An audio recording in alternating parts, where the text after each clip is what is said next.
Sometimes running away from your past means losing everyone you ever loved. Sometimes it means finding yourself alone on a mountain, wondering if you made the right choice. For 11 years, Wren Daltry lived by herself in the high Rockies. No neighbors, no visitors.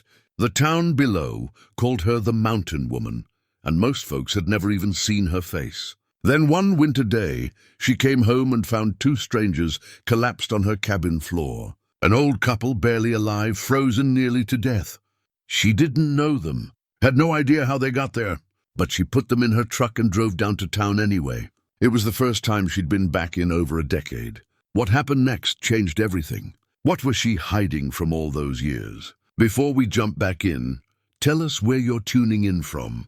And if this story touches you, make sure you're subscribed, because tomorrow I've saved something extra special for you. The cabin sat at 8,200 feet, nestled in a clearing where lodgepole pines gave way to a small meadow that turned gold in summer and white in winter. Wren Daltry had chosen this place for its remoteness, for the way it required 3 miles of hiking from where the dirt road ended, for how the nearest neighbor was over 8 miles away as the crow flies. She'd bought the land with money from selling the house in Pinewood, the one where she'd raised her daughter, the one where every room held memories she could no longer bear to face. The cabin itself was simple, one main room with a wood stove that heated everything, a sleeping loft reached by a ladder, a kitchen area with a hand pump for water she carried from the creek.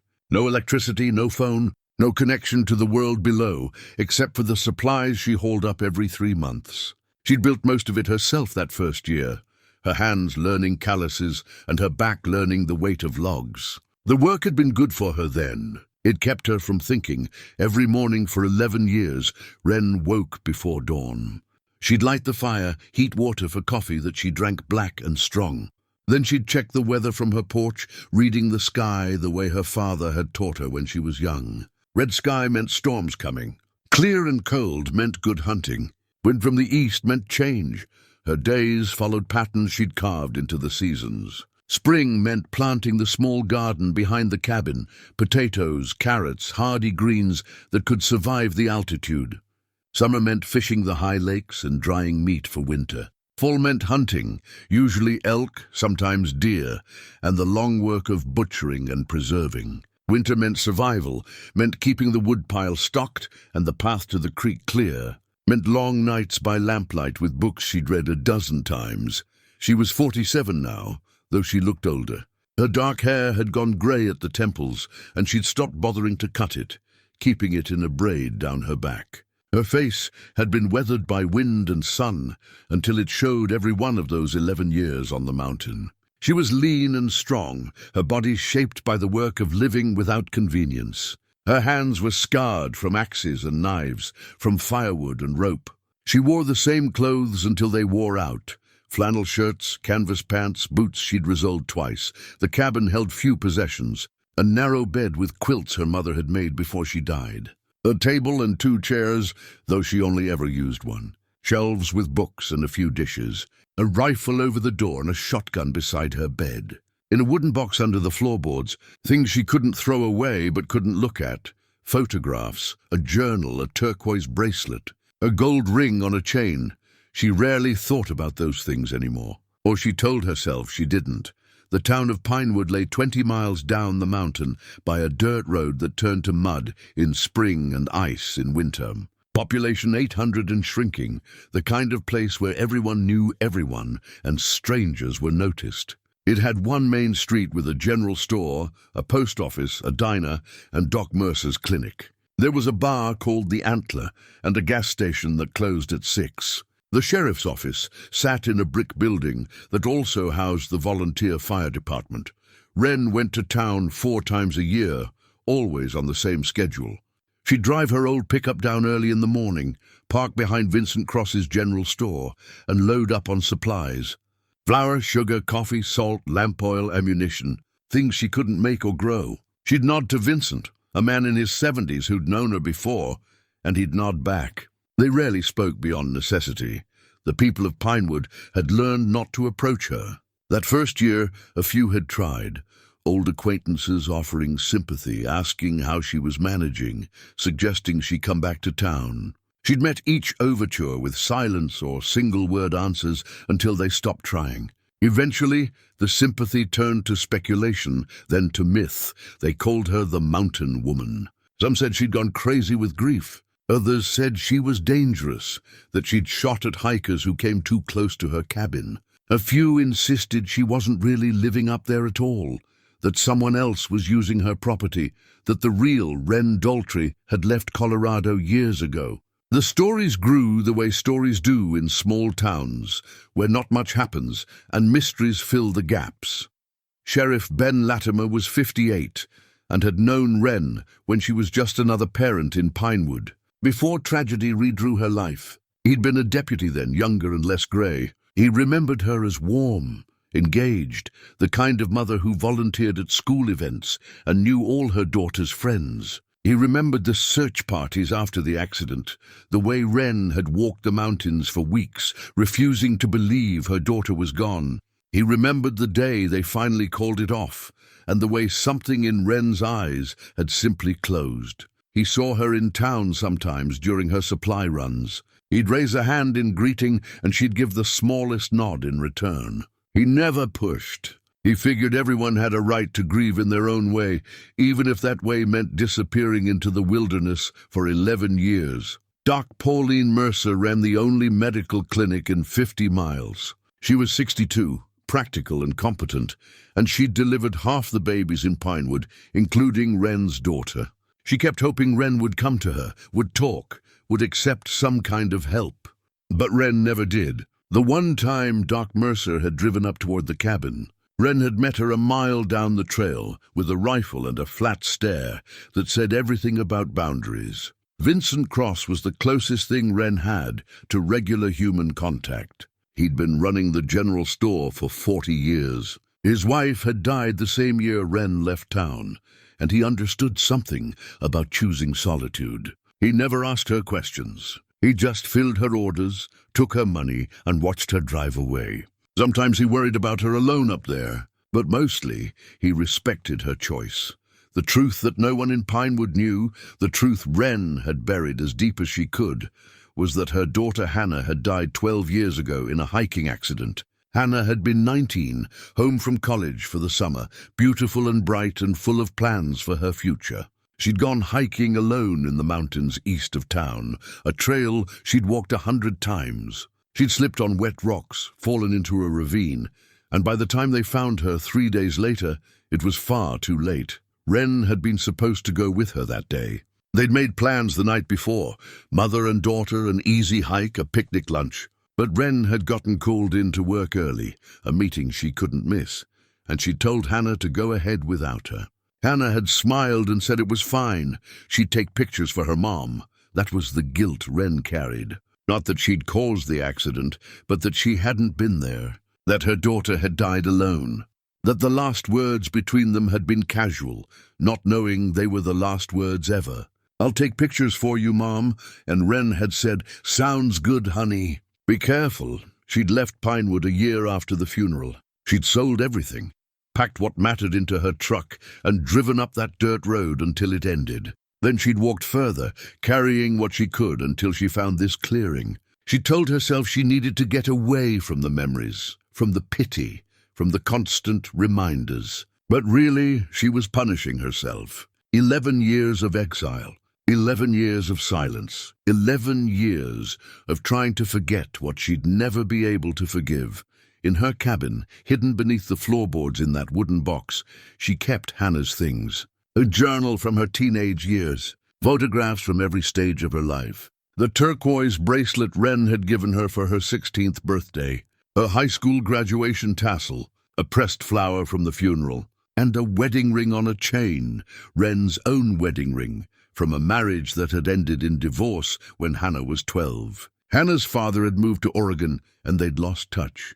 He hadn't even come to the funeral. Wren never opened that box. She just needed to know it was there. The winter Hannah died, the snow had been heavy. This winter was shaping up the same way. January had brought storm after storm, each one dumping a foot or more of fresh powder. Wren's daily routine included shoveling the path to the creek, checking the roof for dangerous accumulation, making sure her woodpile stayed dry under its tarp. It was hard work, but it was honest work, and it kept her from drowning in thoughts she couldn't afford. On the morning everything changed, Wren had been checking her trap lines. She ran a modest line for rabbits and the occasional fox, not for the pelts but for meat to supplement her stores. It was a cold day, 20 degrees and clear, the kind of cold that made your breath freeze in the air. She'd been gone since dawn, working her way through 2 miles of forest, and she was tired when she finally turned back toward home. The cabin came into view through the trees just after noon. Wren noticed immediately that something was wrong. The door was ajar. Not wide open, but definitely not latched the way she always left it. Her hand went to the knife on her belt, and she approached carefully, scanning for tracks in the snow. There were tracks. Bootprints, 2 sets coming from the direction of the dirt road. They were old enough that fresh snow had partially filled them, maybe from the night before. The prints were uneven, staggering, the kind of tracks left by someone exhausted or injured. Wren's heart was pounding as she pushed the door fully open and stepped inside. The cabin was cold. The fire had gone out, and on her floor, near the wood stove, 2 people lay motionless in the dim light, an elderly couple. The man was tall and thin, maybe in his mid-70s, wearing a heavy coat that had seen better days. The woman was smaller, grey-haired, her face pale as paper. Their lips were blue. Their breathing was so shallow, Wren almost couldn't see it. For a long moment, she just stood there. 11 years of solitude, of avoiding humanity, of choosing isolation. And now this. Strangers in her home, dying on her floor. She should have felt angry, should have felt invaded. But all she felt was a sudden, overwhelming urgency. These were human beings, and they were dying, and she was the only one who could help them. Wren moved fast. She checked their pulses, weak but present. She pulled off their wet clothes, wrapped them in her quilts, built up the fire until it roared. She heated water and tried to get them to drink, just drops at a time. She checked for frostbite on their fingers and toes. The woman's feet were bad. The man's hands were worse. They didn't wake up. They just lay there, bodies trying to survive, while Wren worked over them with a desperate efficiency she'd learned from years of wilderness first aid. But she knew she wasn't enough. They needed a hospital, or at least a real doctor. They needed IV fluids and medications she didn't have. If she kept them here, they would die, which meant she had to take them to Pinewood, which meant her isolation was over. Wren looked at their faces, these strangers who'd somehow found her cabin in the middle of nowhere, and made the only choice she could live with. She loaded them into the bed of her pickup truck, covered them with a tarp and more blankets, and started the long drive down the mountain. The road was treacherous with ice. Her truck slipped and slid on the curves. She drove with both hands tight on the wheel, checking the rear-view mirror constantly to make sure the tarp was still in place. 20 miles had never felt longer. The town of Pinewood appeared below her, like a judgment. 11 years away. 11 years of refusing to be part of it. And now here she was, and coming back because strangers needed help. She drove straight to Doc Mercer's clinic and laid on the horn. Doc Pauline Mercer was in her office doing paperwork when the horn started blaring outside. She hurried to the window and saw Wren Daltry's old pickup truck, the same one she'd been driving for over a decade, sitting in the parking lot. Her first thought was that Wren was hurt. Her second thought was that Wren was here at all. She rushed outside just as Wren was pulling back the tarp in the truck bed. "I need help," Wren said, her voice rough from disuse around people. "Found them in my cabin. Hypothermia, maybe frostbite. They're barely hanging on." Doc Mercer looked into the truck bed, and her medical training took over instantly. "Get them inside now." Together they carried the elderly couple into the clinic. Doc Mercer's assistant, a young woman named Sophie, helped get them onto exam tables. The clinic was small but well-equipped for a rural practice. Within minutes, Doc Mercer had IV lines running, warming blankets applied, oxygen masks in place. She worked with the focused intensity of someone who'd handled emergencies for 4 decades. Wren stood against the wall, her arms crossed, watching. Her clothes were wet from the snow. Her face was drawn tight. She looked like she wanted to disappear. How long were they exposed? Doc Mercer asked without looking up. Don't know. Found them maybe 2 hours ago. Their tracks looked like they'd been there overnight. Overnight in this cold. Doc Mercer shook her head. Lucky you found them at all. Sophie took vitals and called them out. Blood pressure dangerously low on both patients. Core temperatures in the low 90s.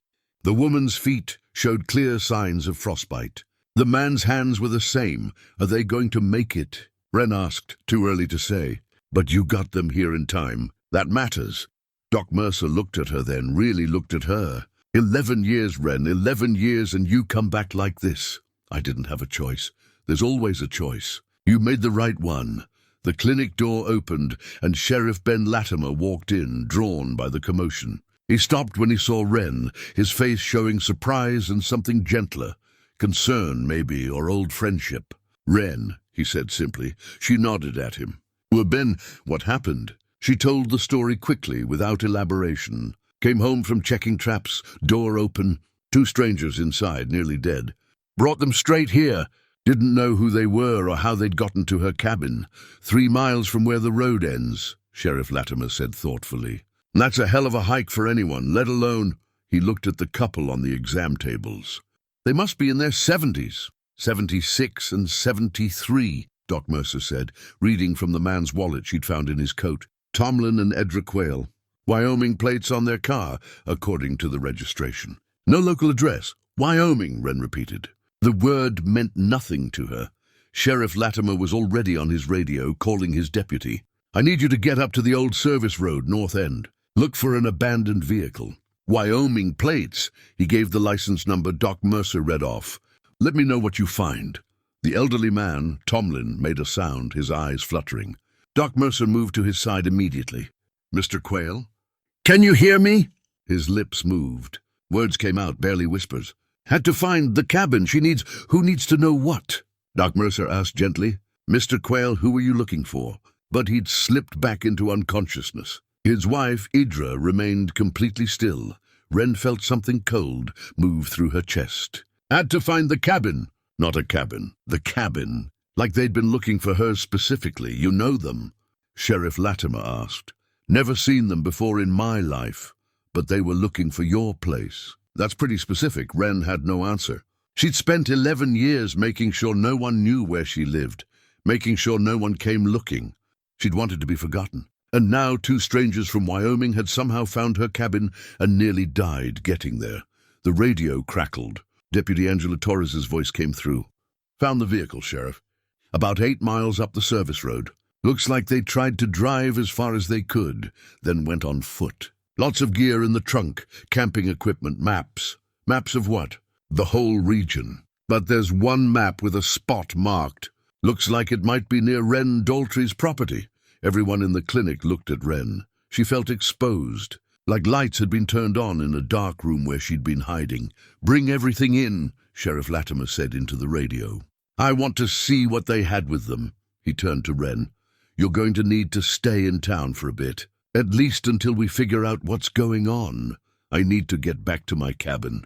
Wren, 2 people nearly died trying to reach you. I need to know why. And until I do, you're a material witness. Besides, he looked out the window where the afternoon sky was darkening with new storm clouds. That road's going to be impassable soon. You're not making it back up there tonight anyway. She wanted to argue. Wanted to get back to her mountain, back to her solitude. But she knew he was right. The storms were coming, and she'd barely made it down with the truck as it was. Vincent Cross has a room above his store, Doc Mercer said. I know he'd let you stay there. Wren nodded, feeling trapped. One good deed, one moment of choosing to save lives instead of minding her own business, and now she was stuck in the town she'd fled. Surrounded by people, surrounded by memories, Idra Quayle made a small sound. Her eyes opened, confused and frightened. Doc Mercer was there immediately, speaking in soothing tones. You're safe. You're in a clinic. You're going to be okay. Idra's eyes searched the room and landed on Wren. Something flickered in her expression. Recognition. Relief. Her cracked lips moved. You saved us. Just did what needed doing, Wren said. Edra's eyes filled with tears. Just like you tried to save her. The room went silent. Wren felt the blood drain from her face. What did you say? But Edra's eyes had closed again, her brief moment of consciousness fading back into exhaustion. Doc Mercer checked her vitals, adjusted her IV. What did she mean? Sheriff Latimer asked. Save who? Wren couldn't speak. Her throat had closed. Her hands were shaking, just like you tried to save her. How did this stranger from Wyoming know anything about what Wren had tried to save? How did she know about— No, it wasn't possible.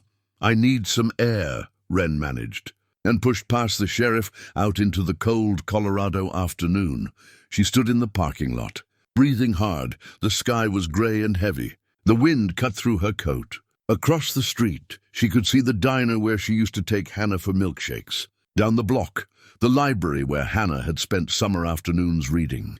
Everywhere she looked, there were ghosts. Sheriff Latimer came out and stood beside her. He didn't say anything, just gave her space. After a long moment, he spoke quietly. Whatever this is about, Wren, we'll figure it out. I thought I left all this behind, she said. The past has a way of finding us. Even on mountaintops. Deputy Torres pulled up in her patrol car, the back seat loaded with items from the Quayle's vehicle. Wren watched as they carried everything inside, camping gear, a cooler, duffel bags. And maps, so many maps.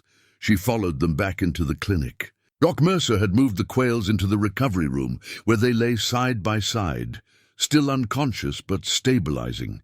Sophie was monitoring their vitals. The prognosis was cautiously optimistic.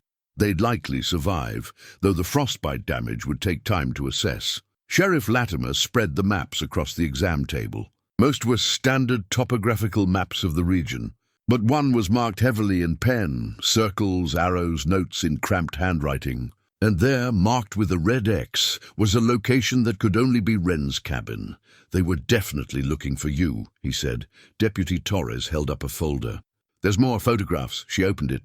The first photo was of Wren herself, an old picture, maybe 15 years old, showing her at some community event in Pinewood. The second photo made Wren's knees weak. It was Hannah, age 19, beautiful and smiling, standing next to Edra Quayle in front of what looked like a diner. The photo was dated on the back 12 years ago, 3 weeks before Hannah died.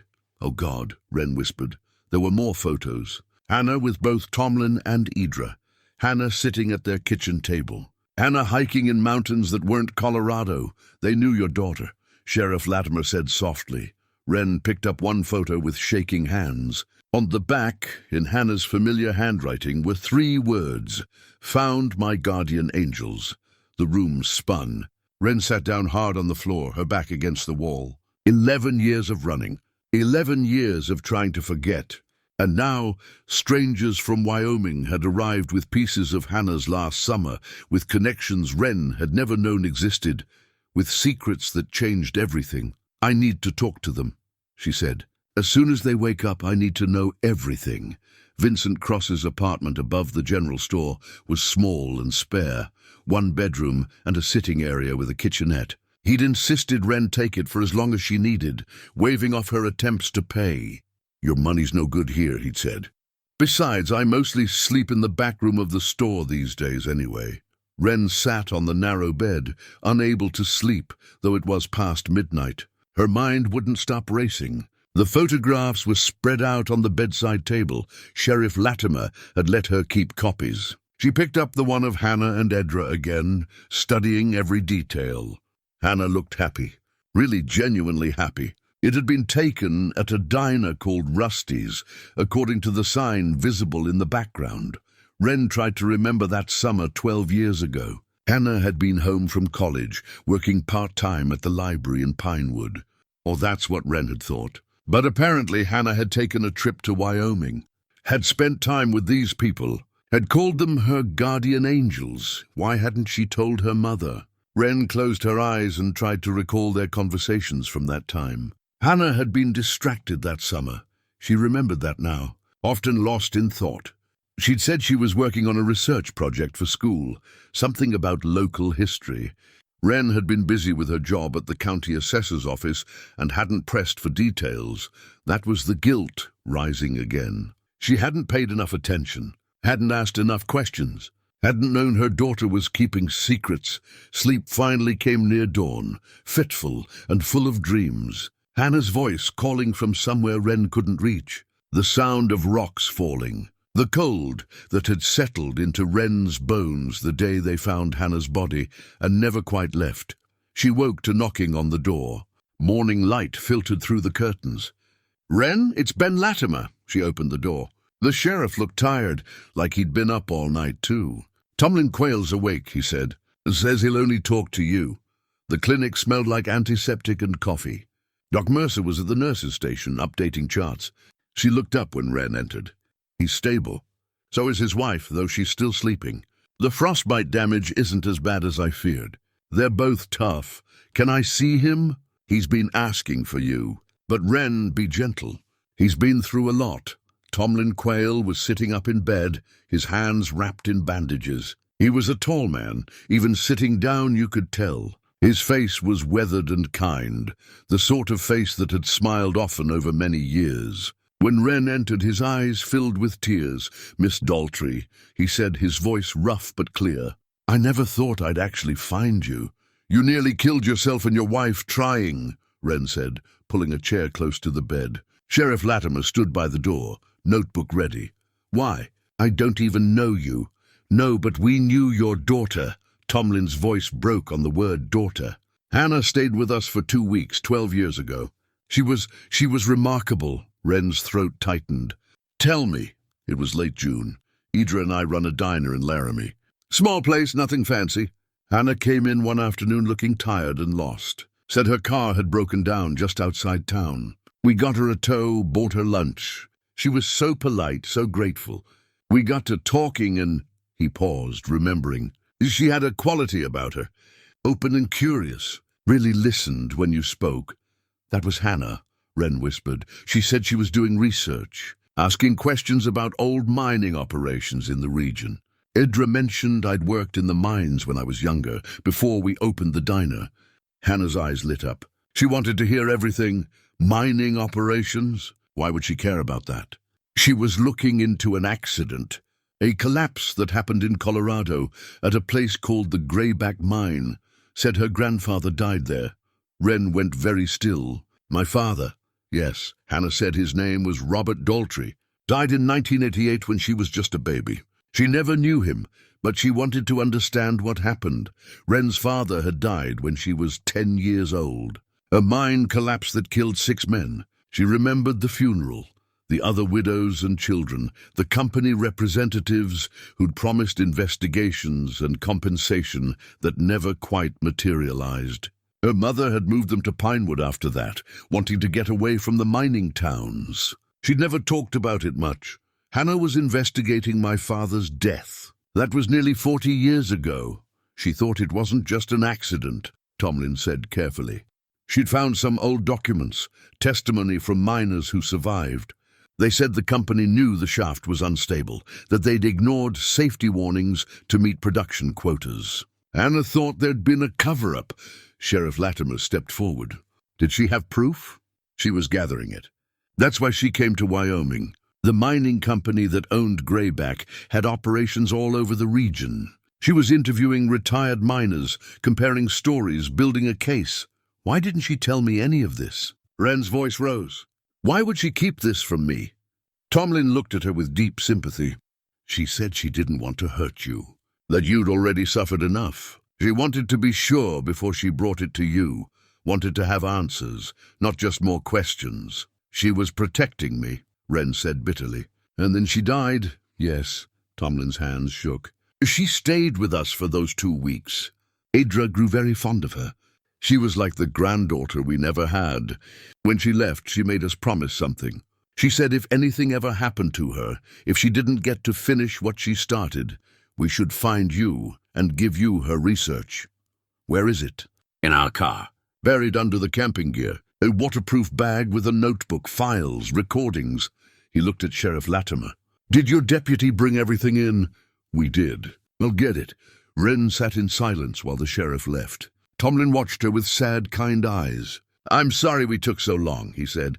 "After Hannah died, we kept waiting for the right time. Years passed. We told ourselves you'd moved on, that dredging up the past would only cause more pain. But it haunted us. We'd made a promise to her. Why now? Why come find me after 12 years? Udra was diagnosed with cancer last year, stage 3. She's in remission now, but it made us realize we're not getting any younger. We couldn't die without keeping our promise to Hannah. So we packed up, closed the diner for a few weeks, and came looking. You could have called. Written a letter. We tried. Your phone's disconnected. Your mail comes to a P.O. box in town that forwards to we don't know where. We asked around Pinewood, but no one would tell us how to find you. They protected your privacy. We only found your cabin because Hannah had written down landmarks in her notebook. Sheriff Latimer returned carrying a large, waterproof bag. He set it on the bed between them. Inside was a spiral notebook, thick with pages, several manila folders, a cassette tape, and photographs. So many photographs. Wren reached for the notebook with shaking hands. Hannah's handwriting covered every page. Notes from interviews, timelines, names, and dates. And on the inside cover, a dedication for Mom, because you deserve to know the truth about Grandpa. The tears came then, hot and sudden. Wren hadn't cried in years, hadn't let herself. But now, holding her dead daughter's words, learning that Hannah had spent her last summer trying to give her this gift, the grief poured out. 12 years of holding it back, and it all came crashing through. Tomlin was crying too. She loved you so much. Everything she did was for you. Doc Mercer appeared with tissues. She put a hand on Wren's shoulder, steady and grounding. Sheriff Latimer looked away, giving her privacy in the only way he could. After a long time, Wren wiped her eyes and looked at Tomlin. Did she tell you anything else? Anything about her plans when she got home? She said she had one more person to talk to. Someone in Pinewood who'd been there when the accident happened. Someone who knew the truth. Who? She didn't give a name. Just said he'd been a young officer then, that he'd taken the initial reports. She said if she could get him to talk, she'd have everything she needed. Sheriff Latimer's face went pale. A young officer in 1988, that would have been... He stopped. Who? Wren demanded. Marcus Hale. He was a deputy back then. Retired 5 years ago. Wren stared at him. I need to talk to him. Wren, if Hannah confronted him about a cover-up, then he might know something about why she died. Wren stood up, the grief hardening into something sharper. Purpose. Where does he live? I'm coming with you, Sheriff Latimer said firmly. But first, you need to look through all of this. Read what Hannah found. We need to understand what we're dealing with before we go knocking on doors. Wren spent the rest of the day in Vincent's apartment, surrounded by her daughter's research. Sheriff Latimer sat with her, reading over her shoulder, both of them piecing together what Hannah had discovered. The story that emerged was damning. The Greyback mine had been owned by Consolidated Western Mining, a company with operations across 5 states. In the 1980s, they'd been pushing production hard, racing to meet contracts while copper prices were high. Multiple internal memos showed that engineers had warned about instability in Shaft 7, the very shaft where Wren's father and 5 other men had died. The warnings had been ignored. The company had calculated that reinforcing the shaft would cost more than the fines they'd face if something went wrong. They'd bet on the shaft holding. They'd lost.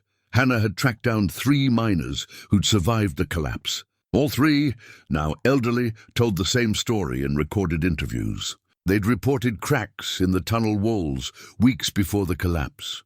Their supervisor had told them to keep working. One man, a fellow named Eugene Reeves, said he'd gone to the local sheriff's office to file a formal complaint. That complaint had disappeared. Hannah's notes indicated she'd searched county records extensively.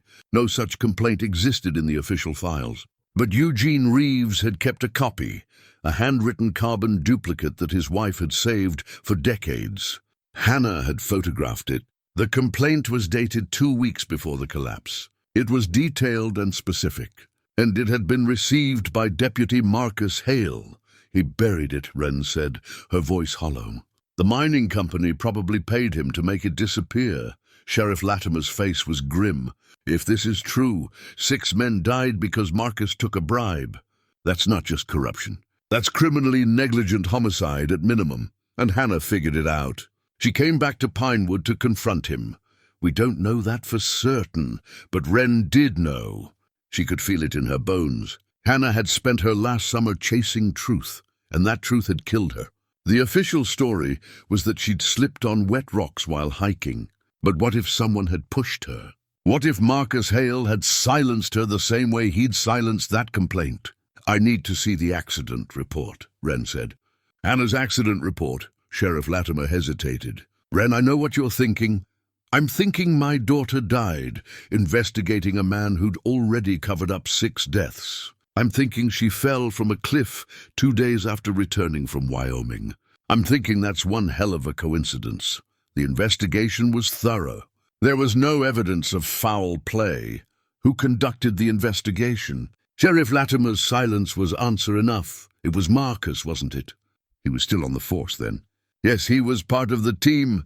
Wren stood up, pacing the small apartment. Her hands were shaking, not with grief anymore, but with rage. For 12 years, she'd blamed herself for Hannah's death. Blamed herself for not being there, for letting Hannah hike alone.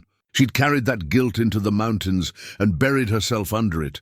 But what if it wasn't her fault at all? What if Hannah had been murdered? I need to talk to him, she said. Now, it's after 8, and Wren, you can't just storm in there accusing him of what? Corruption? Murder? Why not? He did it. Sheriff Latimer stood and put himself between Wren and the door. His voice was gentle but firm. Because we need to do this right. If Marcus is guilty, we need evidence that will hold up. We need statements and warrants and procedure. Otherwise he walks. I don't care if he walks. I just need to hear him say it. I need to look him in the eyes and know. And what happens after that? You going to shoot him? Spend the rest of your life in prison while he claims self-defense? The words hit Wren like cold water. She sank back onto the bed. He was right. She knew he was right. But the need for answers, for justice, for something to make sense of the last 12 years, it burned through her like wildfire. Tomorrow, Sheriff Latimer said. Tomorrow we'll go together. I'll question him officially. You can be there. But we do this by the book. Wren nodded slowly. She didn't trust herself to speak. Get some rest, the sheriff said. I know that sounds impossible, but try. After he left, Wren lay on the bed, staring at the ceiling.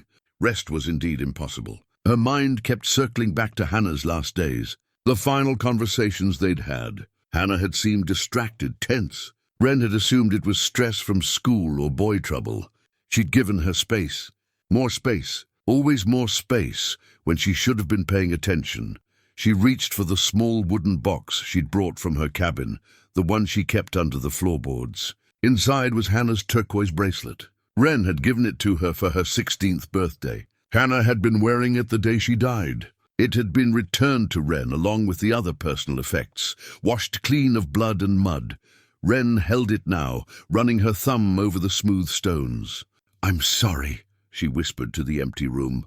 I'm so sorry, I didn't see what was happening. But I see it now, and I'm going to finish what you started. She slipped the bracelet onto her own wrist. It was too small, tight against her skin. But she wanted to feel it there, wanted to carry Hannah with her. Morning came too slowly and too fast. Wren was dressed and ready by dawn. She walked to the diner, the one Hannah used to love, and ordered coffee. The waitress was new, didn't recognize her. That was fine. Wren sat in a corner booth and watched the town wake up through the window. Pinewood in winter was quiet and grey. A few pickups driving through. The lights coming on in shops. People bundled in coats, moving with purpose from warm place to warm place. It looked the same as it had 12 years ago. But Wren saw it differently now. This was the town that had failed her father.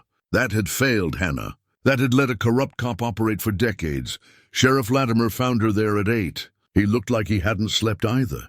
Doc Mercer says the Quayles are both awake and improving, he said, sliding into the booth across from her.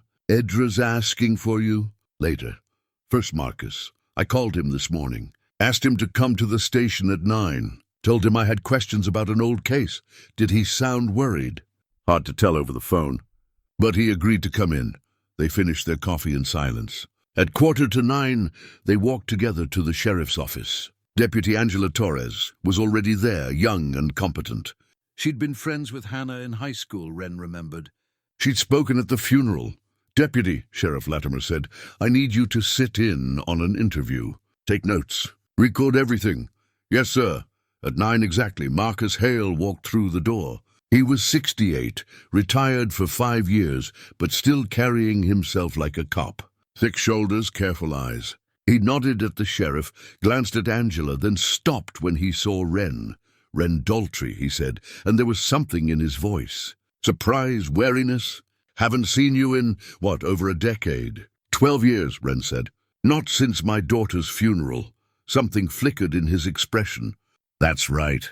Tragic thing. I'm sorry for your loss." "Are you?"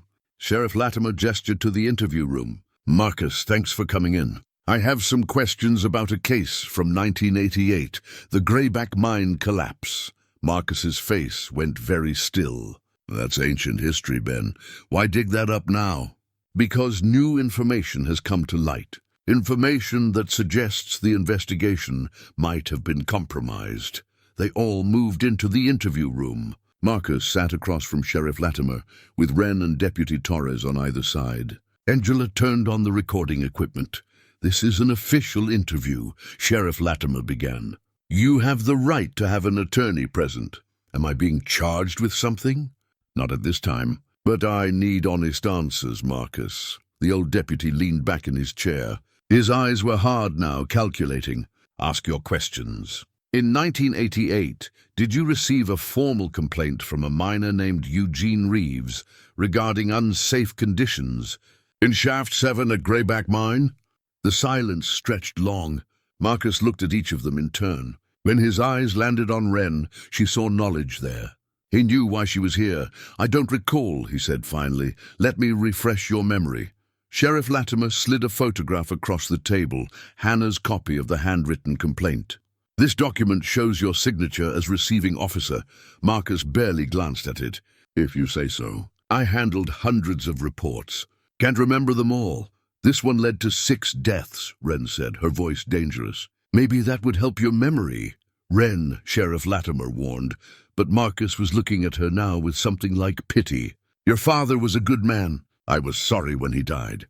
But it was an accident. These things happen in mining. It wasn't an accident. It was negligence.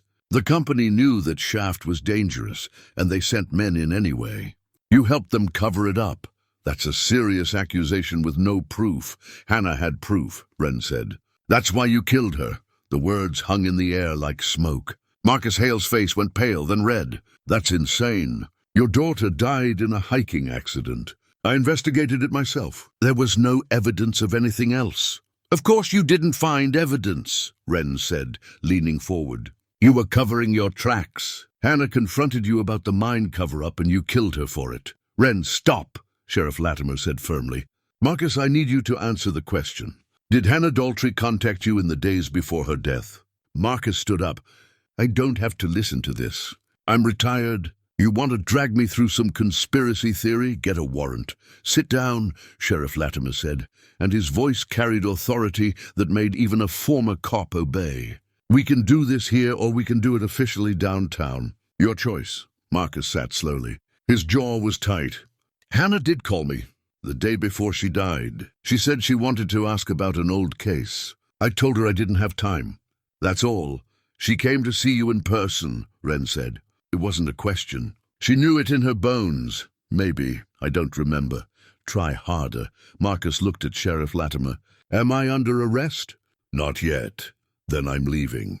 He stood again, and this time he didn't sit back down.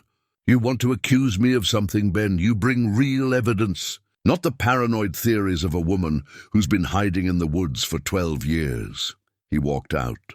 The door closed behind him with finality. Wren started to follow, but Sheriff Latimer caught her arm. "Let him go. He's running. Maybe, but we can't hold him without evidence." "And Wren, accusations aren't evidence.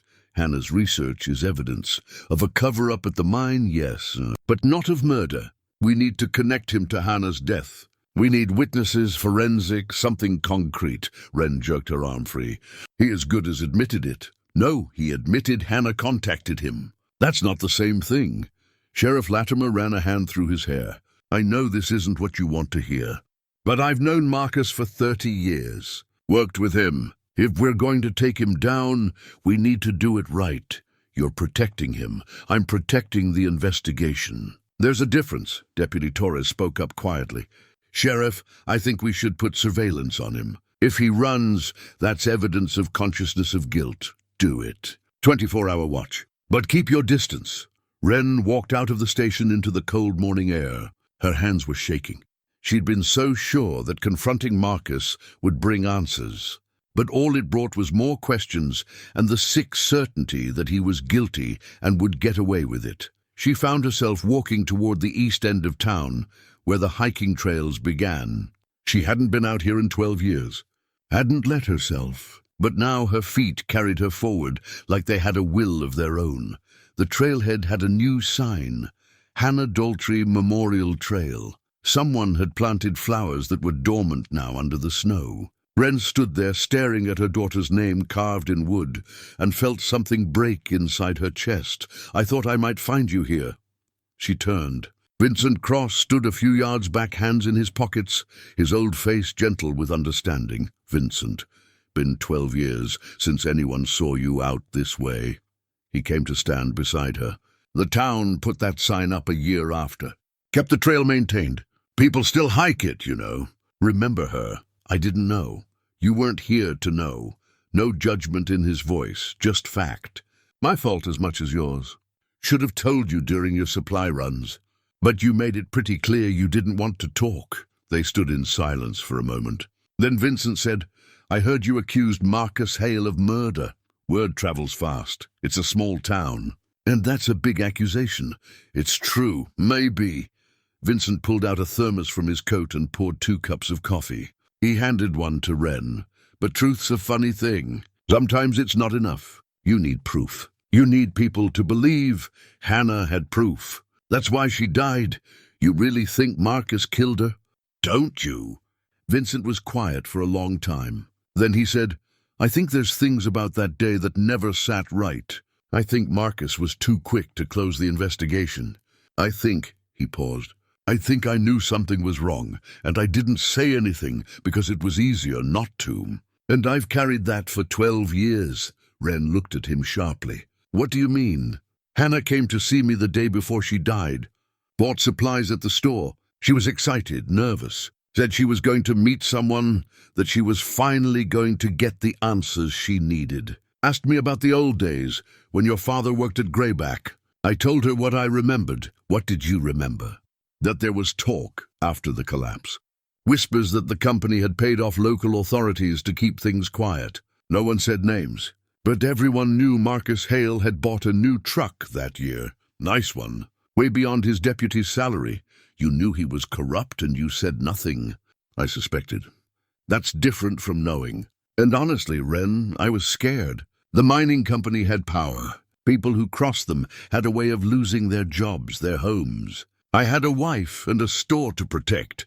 Wren wanted to be angry at him, but she understood fear, understood choosing survival over justice. Hadn't she done the same thing by running to the mountains? Did you tell this to the sheriff after Hannah died? I tried. Went to the station, asked to speak to someone other than Marcus. But he was the lead investigator. Everything went through him. And when I tried to tell people around town, well, he had friends.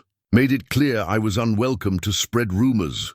He threatened you, not in so many words. But yes, Wren drank the coffee. It was hot and strong and grounded her. I'm going to prove it, she said. I'm going to prove he killed her. How? I don't know yet. But I'm not leaving until I do. They walked back toward town together. The day was warming slightly, the sun breaking through clouds. Pinewood looked almost peaceful from here, church steeple rising above the trees, smoke from chimneys, the ordinary life of a small town. But Wren knew now that beneath that peace was rot. Her father's death unavenged, Hannah's death covered up, and Marcus Hale living free while 2 good people lay in graves. At the clinic, Idra Quayle was sitting up in bed, looking much improved. Her color was better, and the fear had left her eyes. She smiled when Wren entered. "There you are," Idra said. "Tomlin told me you know everything now." "About Hannah's research. I do. I'm glad. We should have come sooner. But we're here now, and we'll help however we can." Wren sat beside the bed. "Tell me about the last time you saw Hannah. What was her state of mind?" "Determined." She'd gathered so much evidence. She was ready to take it to someone official, someone who could do something with it. She said there was one last person she needed to talk to, someone who'd been involved from the beginning. Marcus Hale. She didn't tell us his name. But yes, I think so. Did she seem scared? No, that's the thing. She seemed confident, like she knew she was doing the right thing, and nothing could stop her. Idra's eyes filled with tears. "I wish I'd warned her, told her to be more careful. But she was so strong, so sure." "It's not your fault," Wren said gently. "She was an adult making her own choices. So were we. And we chose to let her walk into danger. You couldn't have known." But Idra shook her head. "I had a bad feeling when she left. Tomlin did too. We told each other we were being silly. And then a week later we saw the news. College student from Colorado dies in hiking accident. We knew. We knew it was her before we even saw her name. Why didn't you go to the police?" "We did. Called the Pinewood Sheriff's Office. Spoke to a Deputy Hale. Told him we had information about Hannah, that she'd been investigating something dangerous. He took our statement over the phone. Said he'd look into it. Then nothing. We called back a few days later, and he said the investigation was closed. Accidental death. No evidence of foul play. He buried it. Just like he buried the mining complaint. Yes. And we didn't know what to do. We were scared, so we kept quiet. And we've regretted it every day since." Wren reached out and took Idra's hand. The old woman's fingers were warm and strong. "You're here now. That matters. What will you do?" "Find proof." "Whatever it takes." A knock on the door. Deputy Angela Torres stood in the doorway. "Wren, Sheriff needs to see you." "It's urgent." Back at the station, Sheriff Latimer was on the phone, his face grim. He hung up when Wren entered. "Marcus Hale is gone. Packed a bag and left town 20 minutes ago. My deputy followed him to the county. Line, then lost him. He's running because he's guilty, or because he's scared of being falsely accused. Either way, we've now got a retired officer who knows he's under suspicion. He could be destroying evidence as we speak. Then we go after him. With what justification? We don't have a warrant. We don't have probable cause." Wren slammed her hand on the desk. "My daughter is dead because of him. I believe you. But belief isn't enough for the law." Sheriff Latimer's voice was strained. "I'm trying to help you, Wren, but you need to trust the process. The process protects men like Marcus. It always has. Then help me change that. Give me something solid. Evidence that will hold up in court." Wren thought hard. Hannah had recordings. Interviews with the old miners. The cassette tape in her research. Did you listen to it? "Not yet. Let's listen to it now." They found an old tape player in the evidence room. The tape was labeled in Hannah's handwriting, "Final Summary." Wren's hands shook as she pressed play. Hannah's voice filled the room, young and alive and earnest. "This is my final report on the Greyback Mine investigation. Today's date is August 10th, 12 years ago." Wren closed her eyes. 2 days before Hannah died, Hannah's recorded voice continued. "I've documented systematic negligence by Consolidated Western Mining and an active cover-up involving local law enforcement. Specifically, Deputy Marcus Hale accepted payment to suppress safety complaints that could have prevented 6 deaths. I have testimony from 3 surviving miners. I have copies of internal company documents. And tomorrow, I'm meeting with Deputy Hale himself to give him a chance to come clean. If he cooperates, maybe we can do this right. If he doesn't, the tape cut off." That was it. Hannah's last words on record. She confronted him, Sheriff Latimer said quietly. "That's enough for me to reopen the investigation into her death. What about bringing him in? I'll put out an APB. He can't have gone far." But even as he spoke, Wren knew it wasn't enough. Marcus had 12 years head start on covering his tracks. The only way to find real proof was to go back to the beginning. "To the mine itself. I need to go to Greyback," she said. Sheriff Latimer looked at her. "The mine's been closed for decades. It's dangerous, I know. I'm going anyway."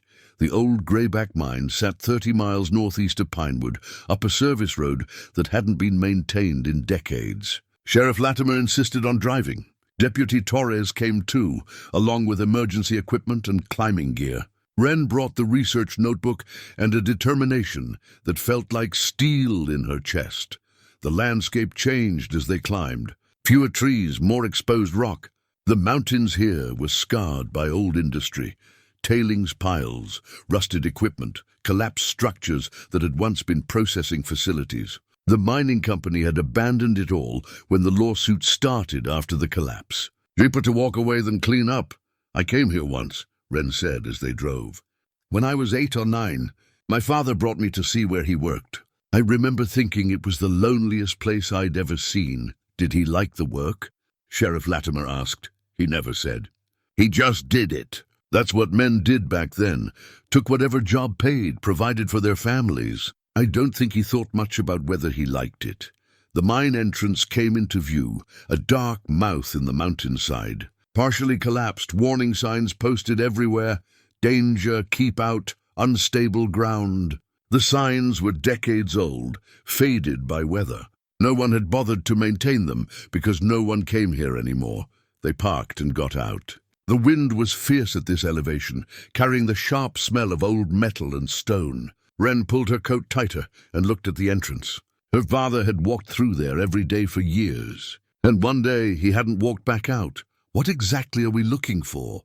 Deputy Torres asked. "Evidence," Wren said. "Hannah must have come here. She interviewed the miners, she had documents, but she would have wanted to see it herself. Understand what happened. And you think she left something behind? I think if Marcus Hale did something to her, if he confronted her here or followed her here, there might be traces. 12 years is a long time, but this place is frozen in time. Nothing's been disturbed." Sheriff Latimer was examining the ground near the entrance. "Fresh tire tracks," he said. "Recent. Within the last few days." They all crouched to look. He was right. The tracks were clear in the mud and snow. "Someone had been here." "Marcus," Wren said. "Maybe, or just kids exploring. This place has a reputation," but Wren knew. She could feel it. "He came back to destroy evidence. When we started asking questions, he panicked." They entered the mine carefully, flashlights cutting through the darkness. The main tunnel was wider than Wren expected, tall enough to stand in, wide enough for equipment. Support beams lined the walls, many of them cracked or leaning. Water dripped somewhere deeper in. The air was cold and damp and smelled of earth. "Stay close," Sheriff Latimer said. "Watch for weak spots. They moved deeper. Side tunnels branched off, most of them collapsed or too dangerous to enter. Debris littered the floor, old tools, broken helmets, fragments of signs. Wren played her light over everything, looking for something, anything that might matter. "Here," Deputy Torres called. She was crouched by a side passage, examining something on the ground. "Recent disturbance. Someone dug here," they gathered around. She was right. Fresh dirt had been turned, then poorly covered over. Sheriff Latimer pulled out a folding shovel from his pack and carefully excavated. 6 inches down, he hit something solid, a metal box, old and rusted but sealed tight. He lifted it out and they carried it back to the entrance, where the light was better. Inside the box were documents. Water-stained but readable. Internal mining company memos about Shaft 7. Cost-benefit analyses that weighed the price of human life against the price of safety improvements. And a ledger showing payments, including one to M. Hale, $15,000, dated 2 weeks after the collapse. "This is it," Sheriff Latimer said, his voice tight with anger. "This is the proof.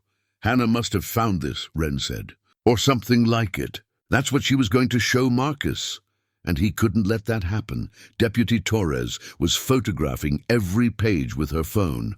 This connects him directly to the cover-up. They searched for another hour, but found nothing else. As they prepared to leave, Wren noticed something, a small pile of rocks near the entrance, arranged deliberately. A cairn. She knelt beside it and carefully moved the top stones. Underneath was a laminated photograph. Hannah, smiling, young, full of life. And written on the back in faded marker, "I'm sorry." I should have spoken up. What is that? Sheriff Latimer asked. Wren showed him. Her hands were shaking. Someone left this here. Someone who knew Hannah came here. Someone who felt guilty. One of the old miners, maybe? Maybe, but Wren didn't think so. This felt more personal, more recent. They drove back to Pinewood in silence, the box of documents secured in the trunk. Wren kept the photograph, held it in her lap, stared at her daughter's face. Someone had been carrying guilt about Hannah for 12 years. Someone had left this memorial in a place no one visited. Back at the station, Sheriff Latimer started making calls. The county prosecutor, the state police. The evidence they'd found was solid enough to reopen multiple investigations. The mine cover-up and Hannah's death. Marcus Hale's retirement was about to become very complicated, but Marcus was still in the wind. The APB had turned up nothing. He'd vanished like he'd had an escape plan ready. He knew this day might come, Wren said. He's been prepared for years. We'll find him, Sheriff Latimer promised. He can't hide forever, Wren wasn't so sure. Men like Marcus, they had connections, resources, years of knowing how the system worked. He could be 3 states away by now. She went back to the clinic to check on the Quayles. Both were being discharged the next day, healthy enough to move to the motel on the edge of town. Idra gripped Wren's hand when she arrived. Did you find something? She asked. We did. Evidence that Marcus took money to cover up the mine disaster. Proof that he destroyed the safety complaint, and proof that he killed Hannah. Wren hesitated. Not yet, but we're getting close. Tomlin spoke from his bed. Hannah left something else with us. We didn't mention it before because, well, we weren't sure if we should. What is it? A letter, sealed. She said if anything happened to her, if she died, we should give it to you. But only if we were certain her death wasn't an accident. Wren's heart stopped. You've had this for 12 years. We weren't certain. The police said accident. We wanted to believe that. We wanted to believe she just slipped. Idra's eyes filled with tears. But now, with everything you found, we're certain. It wasn't an accident. Tomlin reached into his bag and pulled out an envelope. Yellowed with age, Hannah's handwriting on the front, for Mom. Open only if something happens to me. Wren took it with shaking hands. The seal was still intact. Hannah had written this 12 years ago, knowing she might die, trying to protect her mother even from beyond death. Do you want to be alone? Idra asked gently. Yes, they left her in the room. Wren sat with the envelope, almost afraid to open it. Whatever Hannah had written, it was her last words, her final message. Once Wren read it, that would be the end. No more messages, no more hope of hearing her daughter's voice, but she'd come this far. She owed Hannah the truth. She opened the envelope carefully. Inside was a single sheet of paper, covered in Hannah's neat handwriting. Mom, if you're reading this, something bad happened. I'm sorry. I know you told me to be careful, and I tried. But some things are more important than being careful. I found out the truth about Grandpa. The mining company killed him through negligence, and a cop here in Pinewood helped them cover it up. His name is Marcus Hale. He took $15,000 to make evidence disappear. 6 men died because of him. I'm going to confront him tomorrow. I'm going to give him a chance to come clean. If he does, maybe we can fix this without destroying his life. If he doesn't, well, I have enough evidence to expose everything. Either way, you'll finally know that Grandpa's death wasn't just bad luck. It was murder. I'm not scared. I'm doing this for you. You've carried guilt about Grandpa for so long, wondering if you could have done something different, been something more. But it wasn't your fault. It was theirs. The company and the cop who protected them. I love you, Mom. I'm proud to be your daughter. And I need you to know, whatever happens to me, it's not your fault either. You're the bravest, strongest person I know. You taught me to stand up for what's right. I'm just following your example. If I don't make it home, please don't blame yourself. Please don't run away. The world needs people like you, people who care, who fight, who refuse to let the bad guys win. I'll love you forever. Hannah, Wren read the letter 3 times. Then she pressed it to her chest and sobbed, huge, wrenching sobs that shook her entire body. Hannah had known. She'd known she was in danger, and she'd gone anyway because she thought it was right. Because she wanted to give her mother peace, and Wren had spent 12 years hiding on a mountain, blaming herself. When Hannah's last wish was that she wouldn't, Deputy Torres found her like that. Crying in the clinic room, she sat down quietly and waited until the sobs subsided. Then she said, "I'm sorry for everything you've lost. She tried to protect me," Wren said. "Even knowing she might die, she tried to protect me. That's what love does. I ran away. I abandoned her memory. I let her killer walk free for 12 years. You didn't know. I should have known. I should have asked more questions. Should have pushed harder. Wren!" Deputy Torres's voice was firm. "You were grieving. You survived the only way you could. That's not abandonment. That's human. Hannah asked me not to run away. And that's exactly what I did. So stop running now. Finish what she started." Wren wiped her eyes and nodded. Deputy Torres was right. She'd run for 12 years. That was long enough. Hannah had been brave. Now it was Wren's turn. "I need to find Marcus Hale," she said. "The sheriff's working on it. That's not enough. I need to think like him. Figure out where he'd go. You have an idea?" "Maybe." Wren stood steadier now. "The mine. He went there to hide evidence. But what if he's still there? What if he's not running? What if he's waiting? Waiting for what? For me. He knows I'm the only person who cares enough to keep pushing. He could have left town, started over somewhere else. But he didn't. He's still here.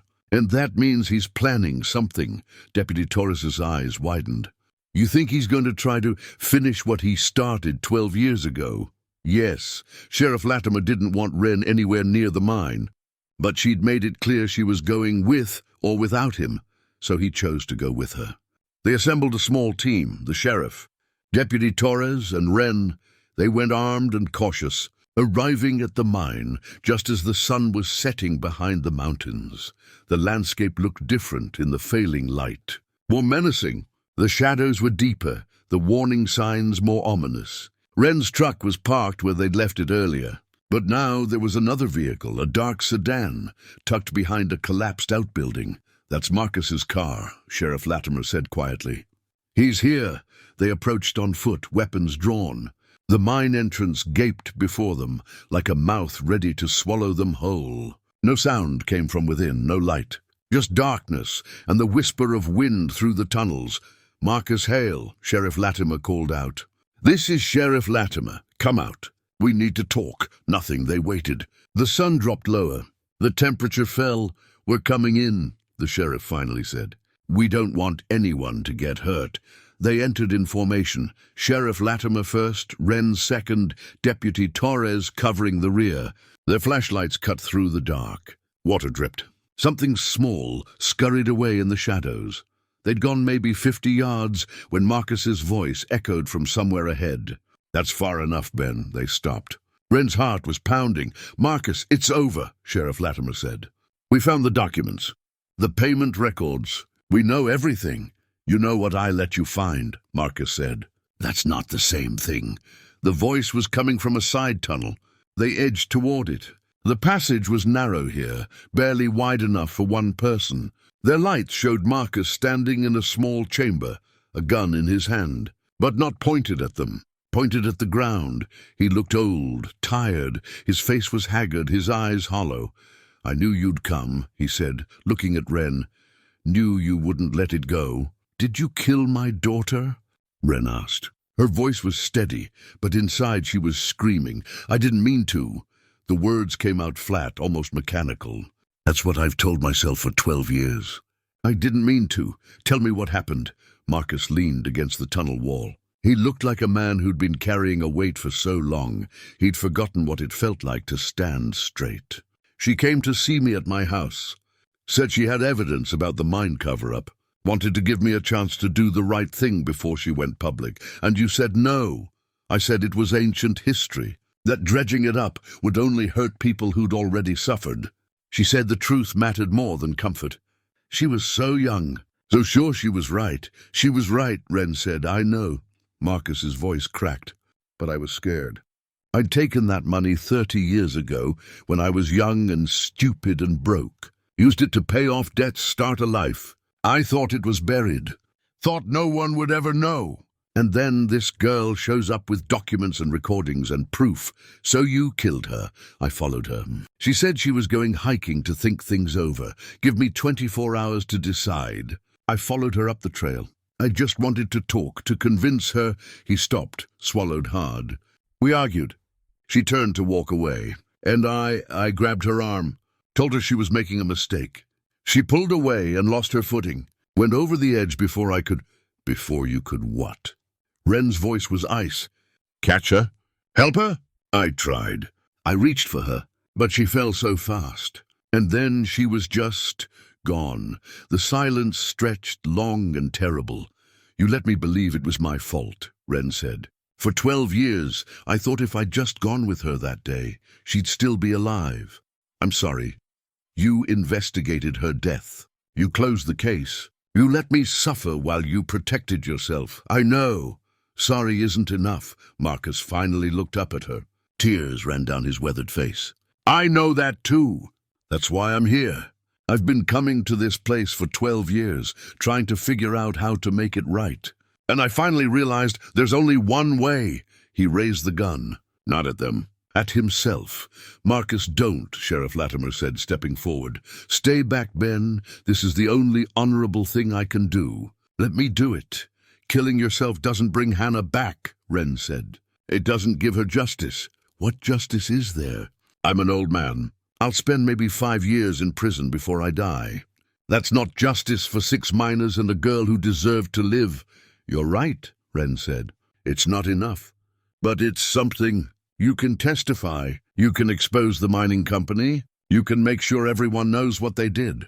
That's more than dying in a cave. I'm tired of carrying this. Then put it down. But put it down the right way. Face what you did. Let the world see who you are. That's harder than dying, Marcus. That's actually brave. He stood there, gun shaking in his hand. The moment stretched. Wren could see him calculating, weighing options, looking for an escape that didn't exist. There's something else, Marcus said finally. Something you need to know before whatever happens next. What? I wasn't the only one who knew Hannah found that evidence. I told someone, right after she came to see me. I panicked and I called someone for advice. Sheriff Latimer went very still. Who did you call? The mining company's lawyer. His name was Richard Vance. He handled all their local business. He'd been the one who arranged my payment 30 years ago. I don't know what I thought, that he'd help me figure out what to do. What did he say? Wren asked, though she already knew. Already felt the truth shifting beneath her like unstable ground. He said he'd take care of it. Said Hannah was a problem that needed to be handled. I thought he meant legally. I swear I thought he meant lawyers and depositions and settlements. But then, Marcus's voice dropped to a whisper. The day Hannah died, Vance called me. Said the problem was solved. That's when I realized what he meant. What he'd done. The tunnel spun. Wren grabbed the wall for support. You're saying someone else pushed her? Sheriff Latimer said. Not you? I followed her. We argued. She walked away, angry. But she was fine when she left me, alive. 30 minutes later, I got Vance's call saying it was handled. I went to the trail and found... His voice broke. Found what looked like an accident. But I knew what he'd done. And I covered it up because I was already complicit. Where's Vance now? Deputy, Torres demanded. Dead. Heart attack 5 years ago. Died rich and respected. Wren felt like she was falling. This whole time, she'd thought Marcus killed Hannah with his own hands. The rage she'd carried had been directed at him. But he was just a coward. The real killer was already gone. Did you see him there? She asked. Did you see Vance at the trail? No, but his car was parked at a different trailhead, one that connects to the same ridge. I saw it when I drove away. Sheriff Latimer was already on his radio, calling for backup. We need every file on Richard Vance, every case he worked, every client, every... A sound echoed through the tunnels. A crack, then a rumble. Dust fell from the ceiling. The ground trembled. The mine's unstable, Marcus said. I set charges. If I couldn't face justice, I was going to bury the truth here. Where it started. You're going to kill us all, Deputy Torres said. No, the charges are deep in Shaft 7. You have time to get out. But you need to go now, another rumble. Larger this time? Rocks fell from the ceiling near the entrance. Move! Sheriff Latimer ordered. "Everyone out now!" They ran. The tunnel shook. The walls groaned. Behind them, they could hear the roar of collapsing stone. Wren's lungs burned. Her legs pumped. 50 yards to the entrance. 40, 30. They burst out into the twilight just as the main tunnel caved in behind them. Dust billowed out like smoke. The sound was enormous, the mountain eating itself, swallowing decades of secrets. When the dust cleared, the entrance was completely blocked. Tons of rock where the passage had been. "Marcus," Sheriff Latimer said, staring at the collapse. They waited, listening. No sound from within. No call for help. "He didn't come out," Deputy Torres said. Wren stood looking at the sealed entrance. Marcus Hale was buried in there, maybe dead, maybe alive in some pocket of air, waiting for a rescue that might never come. She should have felt something, triumph, grief, anger. But all she felt was empty. "He made his choice," Sheriff Latimer said quietly. But it wasn't that simple. Marcus had revealed the truth about Richard Vance, had given them the final piece. And now he was gone, and with him went any testimony that could have confirmed it. "We need to dig him out," Wren said. "That could take days, and he might already be dead. We need to try." Sheriff Latimer called for search and rescue, but as they waited for help to arrive, Wren looked at the rubble and knew. Marcus Hale had sealed himself in the place where this all began. 6 miners had died here, and maybe a 7th, and somewhere Richard Vance's ghost was laughing. Because he'd gotten away with murder, died comfortable and free, while everyone else paid the price for his choices. That was the truth Wren hadn't wanted to face. Sometimes the bad guys win. Sometimes justice never comes. Sometimes you spend 12 years punishing yourself for something you couldn't have prevented. But Hannah's letter had been clear. Don't run, don't hide. Fight anyway, even when winning seems impossible. So that's what Wren would do. She'd fight. For her father, for Hannah, for every person who'd been crushed by the powerful and forgotten. She'd fight until there was nothing left to fight for. The search and rescue team worked through the night, but the collapse was massive.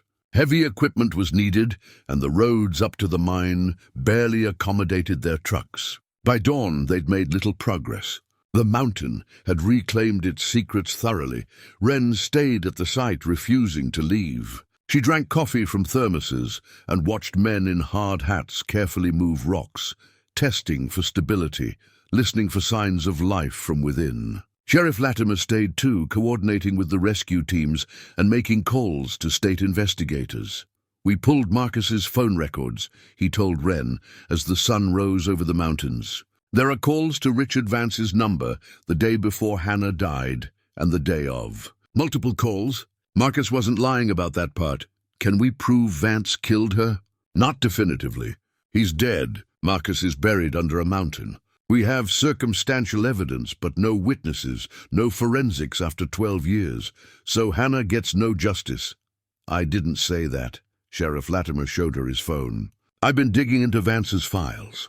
He kept detailed records of all his work for the mining company. Some of it was in archives at the county building. There are payments going back decades. Bribes to officials, payoffs to families, legal threats to anyone who asks questions.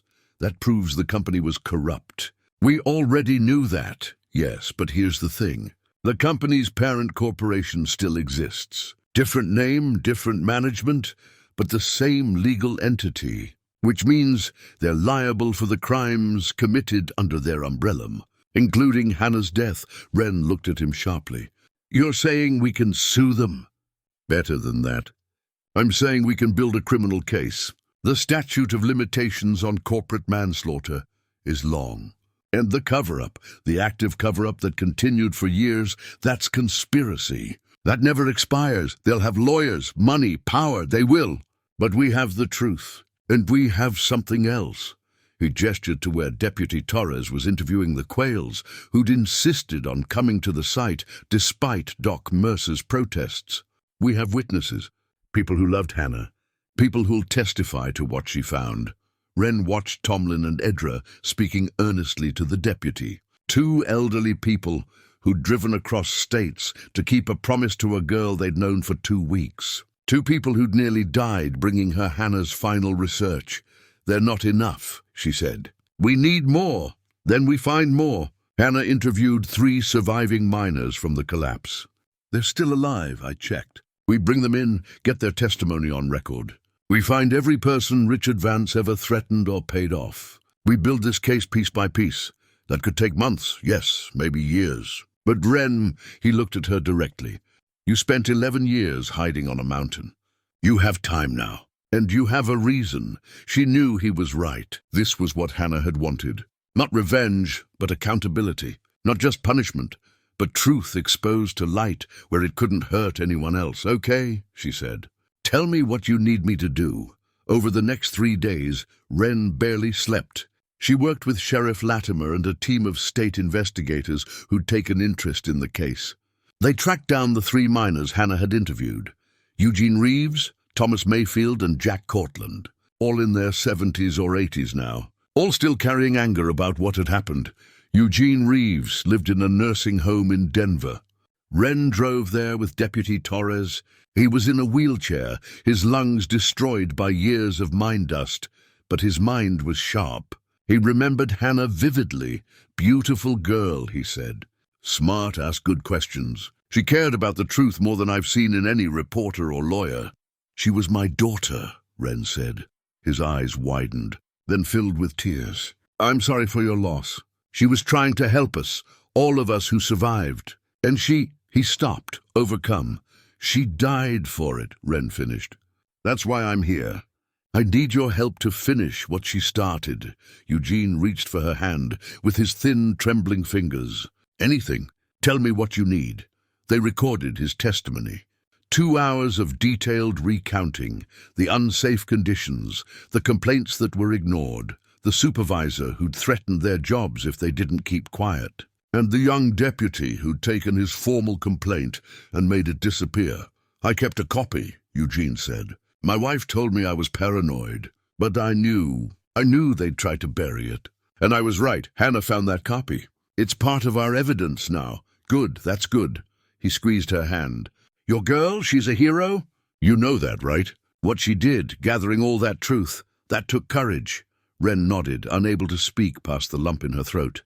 They visited the other 2 miners next. Thomas Mayfield in Colorado Springs, Jack Cortland in a small town near the Wyoming border. Both told similar stories. Both had been threatened by the mining company's lawyers. Both had lived with guilt for surviving when 6 of their friends hadn't. We should have pushed harder, Jack said. Should have gone to the newspapers, the state, anybody who'd listen. But we were scared. And then years passed and it seemed too late. It's not too late now, Wren told him. We can still hold them accountable. With each testimony, the case grew stronger. The state investigators were building a comprehensive file. Corporate documents, witness statements, financial records showing the bribes and payoffs. It was enough to convene a grand jury at minimum, but Wren knew it wasn't enough for her. She needed one more piece. She needed to prove Richard Vance had killed Hannah. She spent nights in Vincent's apartment, going through every page of Hannah's research again, looking for something she'd missed. Some connection, some proof. Hannah had been meticulous. If Vance had approached her, if they'd communicated, there would be evidence. On the 4th night, she found it. In the back of Hannah's notebook, tucked into a sleeve, was a business card. Richard Vance, attorney at law. And on the back, handwritten, meeting Tuesday 3 p.m., Overlook Trail parking lot, Tuesday, the day Hannah died. Wren's hands shook as she showed it to Sheriff Latimer. She was meeting him. She'd agreed to meet him. Or he called her, asked to meet, said he wanted to discuss a settlement, and then he killed her. We can place him at the scene now. That's significant. But proving he pushed her. Sheriff Latimer shook his head. We'll need more. There has to be something. Phone records, witness testimony, something. I'll have the state police check. See if anyone was on that trail that day. Sometimes hikers remember things they didn't think were important at the time. That night, Wren couldn't sleep. She kept seeing Hannah's face, kept imagining her standing at the cliff edge, arguing with a lawyer who'd decided she was too dangerous to live. Had Hannah fought back? Had she seen it coming? Or had it been quick, a push when she wasn't expecting it? She got up and walked through the dark streets of Pinewood. The town was quiet this late. A few lights in windows. The bar still open but nearly empty. She walked to the trailhead where Hannah had died, stood in the parking lot where Vance's car had been. The mountains loomed above, dark against the starlit sky. Beautiful and indifferent. They'd witnessed Hannah's death and kept the secret perfectly. No outrage cries, no testimony. Just silence. "I'm sorry," Wren whispered to the darkness. "I'm sorry I wasn't here. I'm sorry it took me so long to understand." A sound behind her.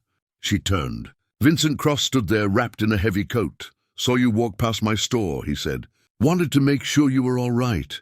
I'm not sure I'll ever be all right." "That's fair." He came to stand beside her. "But you're doing better than hiding on a mountain." "Am I? At least there I wasn't hurting anyone. You were hurting yourself." "That counts." They stood in silence for a while. Then Vincent said, "I remember the day they found her. I was at the store when the sheriff's call came through. I closed up and drove straight here. Half the town did. We searched until it was too dark to see. And the next day, when they finally found her body," his voice caught. "I've never seen so many people cry at once. Why didn't anyone tell me that?" "You didn't give us a chance." "You left before the memorial service, before we could gather and grieve together. I understand why. But Wren, this town loved Hannah too. Losing her broke something in all of us. I thought I was the only one still carrying it. Grief doesn't work that way. It spreads, touches everyone who knew her. That deputy, Angela Torres, she became a cop because of Hannah, because she wanted to make sure justice meant something." Vincent paused. "And me, I keep that photo of Hannah behind my counter, the one from her high school graduation. Reminds me why it matters to stand up for what's right, even when it's hard." Wren felt something shift inside her chest. She'd thought she was alone in her grief, but she'd never been alone. She just refused to see the others who were carrying the same weight. "Thank you," she said, "for remembering her, always." They walked back to town together. Dawn was breaking, pink and gold over the mountains. Wren felt tired but clear. She knew what she had to do. At the sheriff's office, she found him already at his desk, surrounded by files. He looked up when she entered. "We need to go back to the mine," she said. "The rescue team's still working. They think they might have found, not to rescue Marcus, to find proof. Richard Vance didn't just kill Hannah. He must have done something with evidence. Her backpack, her phone, something that would have proven she was meeting him. If he was at the mine site that day, like Marcus said, you think he hid evidence there? At the same place, he was covering up crimes from decades earlier. I think arrogant men are predictable, and I think we haven't searched thoroughly enough." Sheriff Latimer studied her face. Then he nodded. "Get your gear. We leave in 20 minutes. As Wren gathered her equipment, she felt Hannah's turquoise bracelet on her wrist. She touched it gently. "I'm coming," she whispered. "I'm going to find the truth. And then maybe we can both rest." The rescue team had managed to clear a small opening near the top of the collapsed tunnel, just enough for someone slim to squeeze through with a rope. The structural engineers warned it was unstable, that any further collapse could seal it permanently. They recommended waiting for proper shoring equipment. Wren volunteered immediately. "I'm going in." "Absolutely not," Sheriff Latimer said. "We'll send trained rescue personnel. They don't know what to look for." "I do." She pulled on a climbing harness, checked the rope connections. "Hannah was my daughter. This is my job." The sheriff looked like he wanted to argue, but Deputy Torres put a hand on his arm. "Let her go, sir. She needs this." The opening was tight. Wren squeezed through, the rocks scraping her shoulders, dust falling into her eyes. Her helmet lamp cut through the darkness. The air was thick and hard to breathe.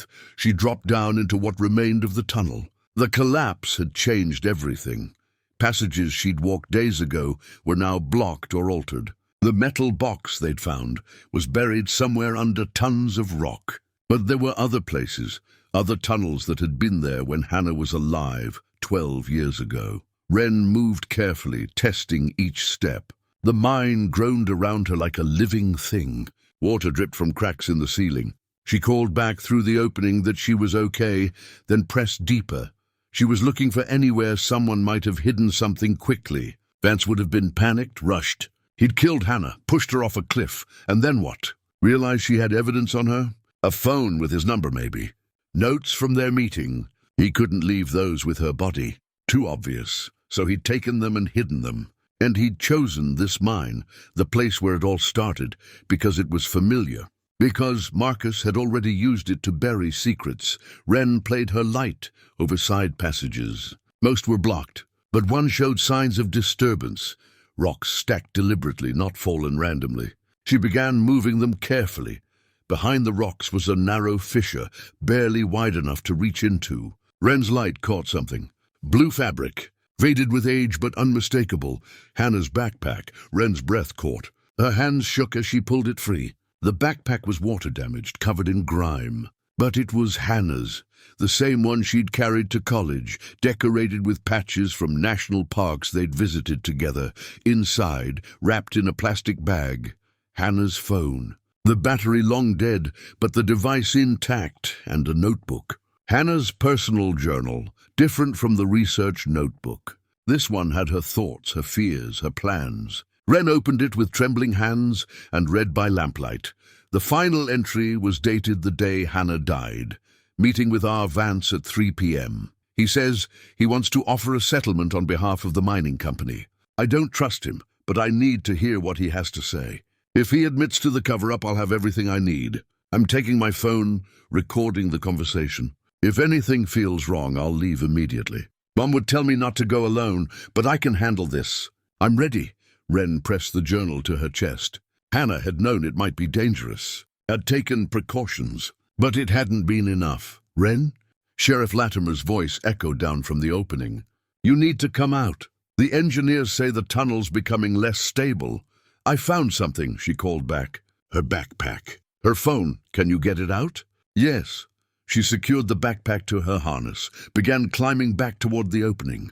The rope was her lifeline, the narrow passage her only exit. The mountain groaned again. Dust fell in streams. She was halfway to the opening when she heard it. A different sound. Not the mountain settling. Something else. Movement. Marcus. She called into the darkness. No response. But she was sure now. Someone was down here with her. She climbed faster. The opening was just above. Hands reached down from above. Sheriff Latimer, Deputy Torres, pulling her up. She emerged into daylight, gasping, covered in dust.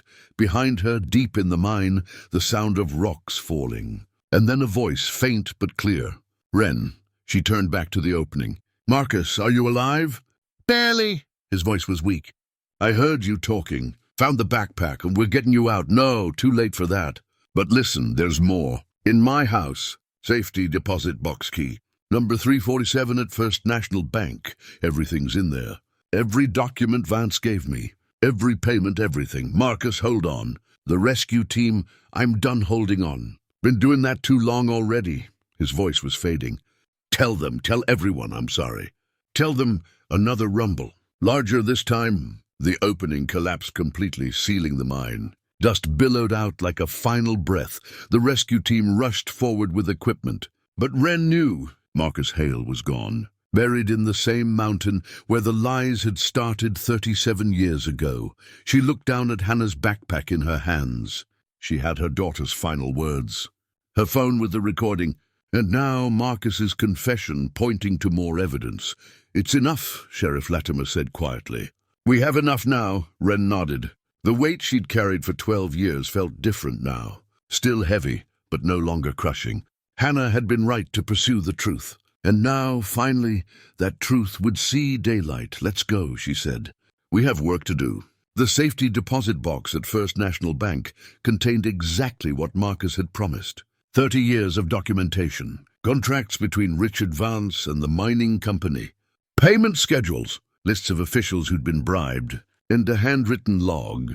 Marcus's own record of every crime he'd been part of. Every corner he'd cut. Every lie he'd told.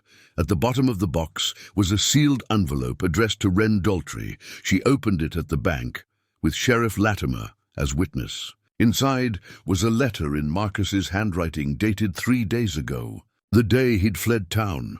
Mrs. Daltry, if you're reading this, I'm probably dead. I hope I found the courage to face what I did, but if I didn't, this letter is my coward's confession. I didn't push your daughter off that cliff. But I helped the man who did escape justice. Richard Vance called me the day Hannah came to see me. I told him everything.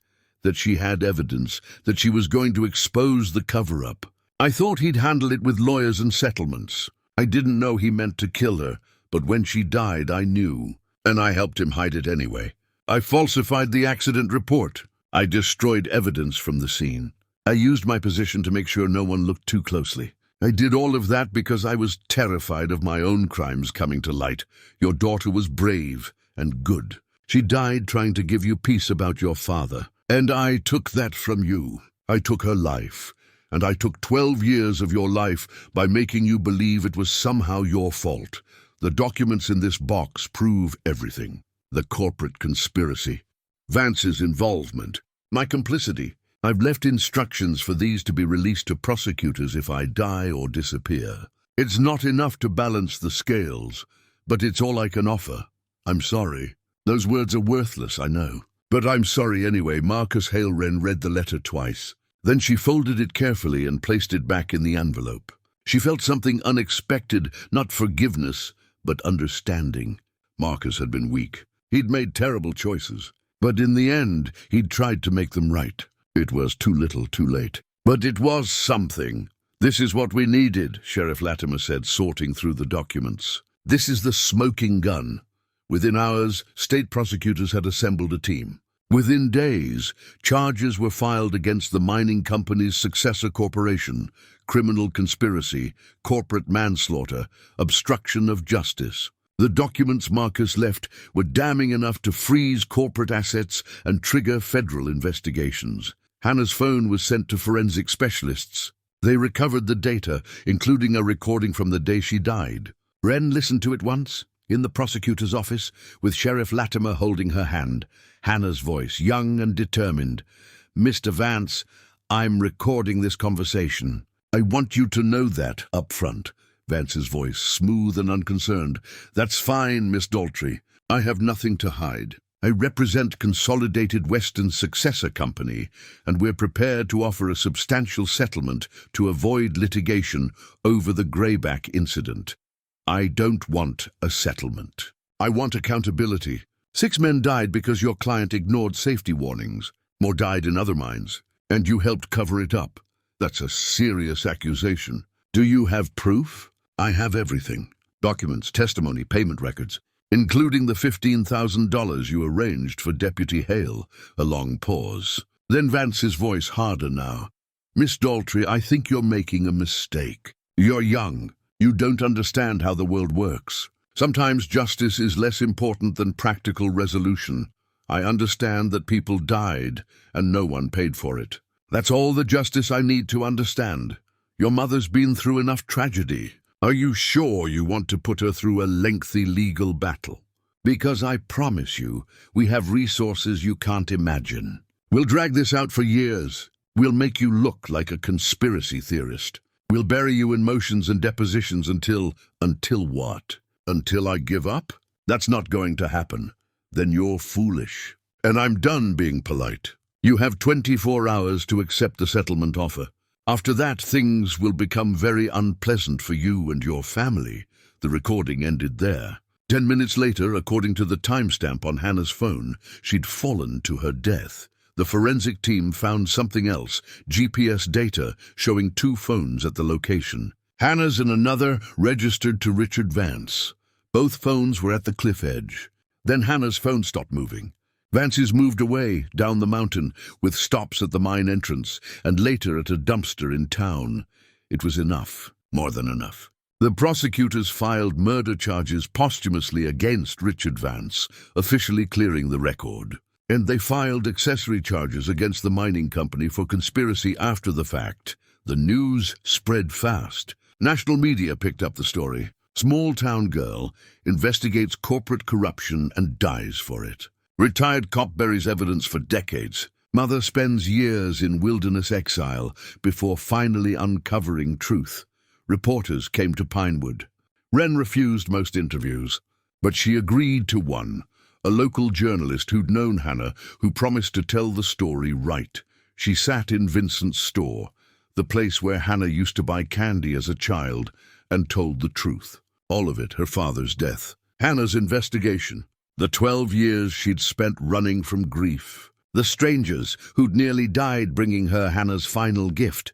"What do you want people to know about your daughter?" the journalist asked. Wren touched the turquoise bracelet on her wrist.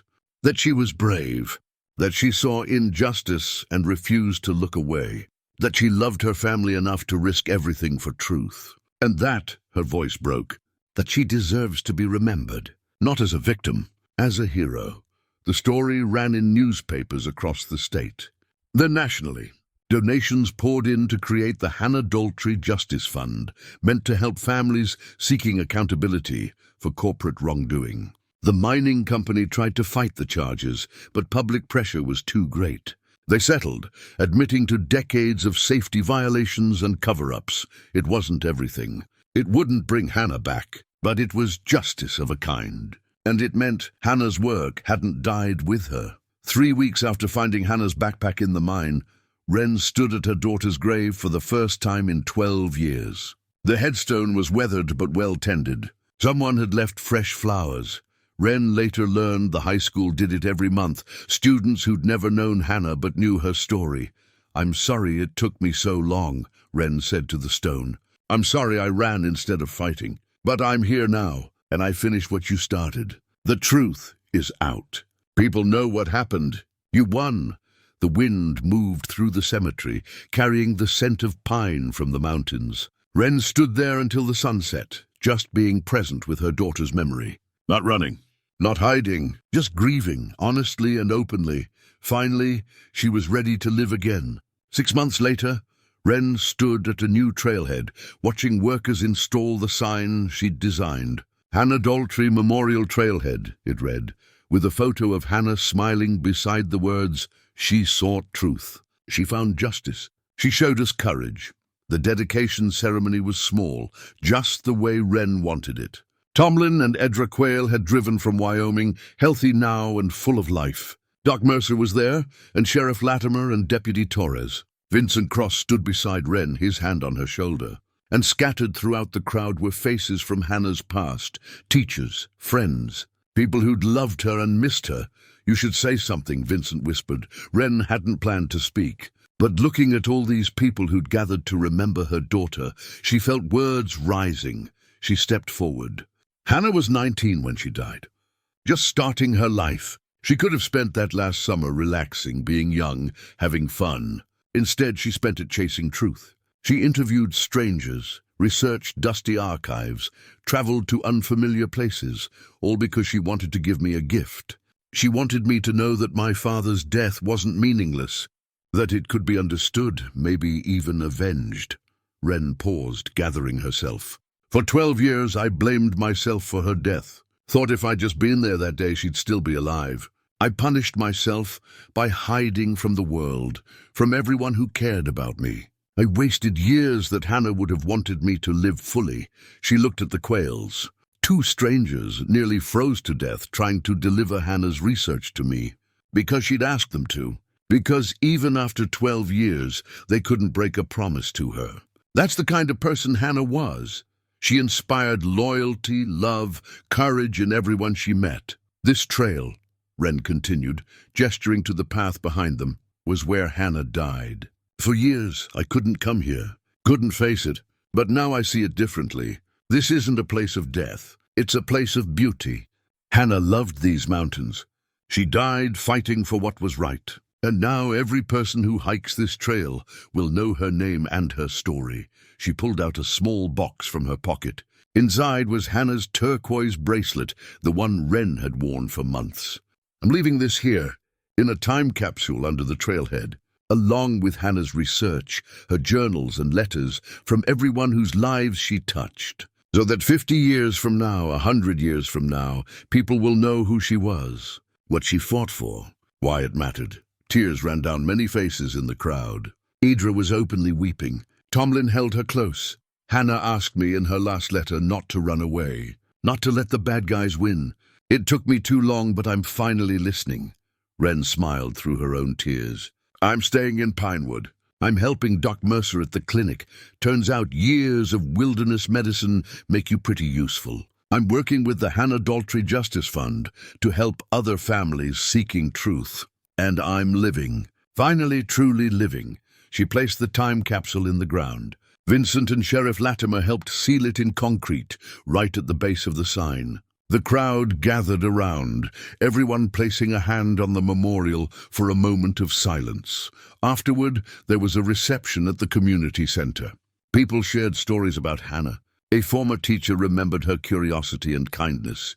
A classmate recalled her laugh. Deputy Torres spoke about how Hannah had inspired her to become a cop, to fight for justice when so many others looked away. Wren listened to it all, learning things about her daughter she'd never known, discovering the impact Hannah had made in her short life. And she felt something she hadn't felt in years: pride. Not guilt, not grief, but pure maternal pride. That evening, as the sun set over the mountains, Wren drove up the old road toward her cabin. She'd been back a few times to collect her things. The place was empty now, just a structure in the woods. She decided not to sell it, though. It would stay there as a retreat, a place to visit when she needed solitude, but it wasn't home anymore. Home was Vincent's apartment above the store, which she'd started renting properly. Home was the clinic where she worked 3 days a week. Home was the diner where she met friends for coffee. Home was Pinewood, the town she'd fled from and finally returned to. She stood on the cabin's porch one last time, looking out at the view that had been her entire world for 11 years. The mountains were beautiful, ageless, indifferent. They didn't care about human grief or human justice. They just existed, solid and eternal. "Thank you," Wren said to the silence, "for keeping me alive when I didn't want to be, for giving me space to hurt. But I'm ready to leave now, ready to be part of the world again." She locked the cabin door and walked back to her truck. As she drove down the mountain, she thought about everything that had changed. Marcus Hale was dead, buried in the mine where the lies had started.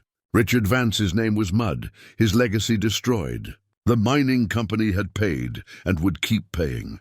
The 3 surviving miners from her father's crew had received settlements and apologies. Justice had been served, imperfectly but genuinely, and Wren herself, she'd been transformed. The angry, guilty woman who'd fled to the mountains 12 years ago was gone. In her place was someone stronger, someone who understood that healing meant facing pain, not running from it. That community mattered. That love didn't die just because people did. She reached Pinewood as the stars came out. The town looked peaceful, lights glowing in windows, smoke rising from chimneys. Normal people living normal lives. And Wren was one of them now.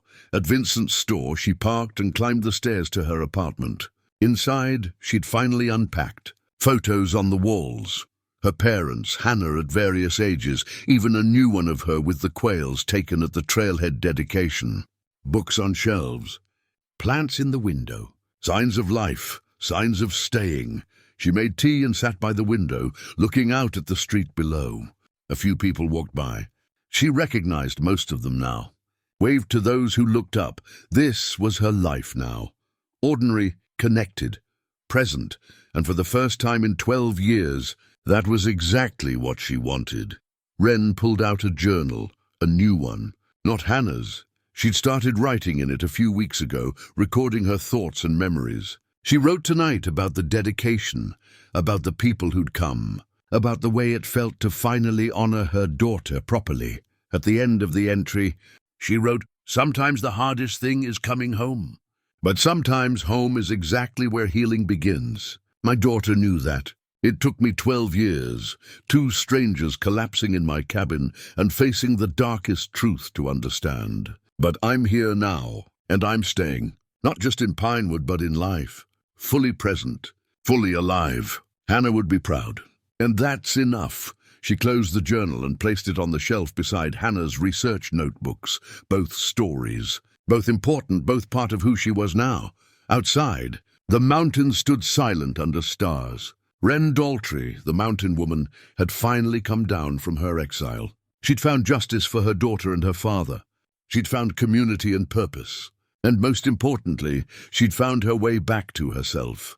The cabin would be there if she needed it, but she wouldn't need it. Not anymore, she was home.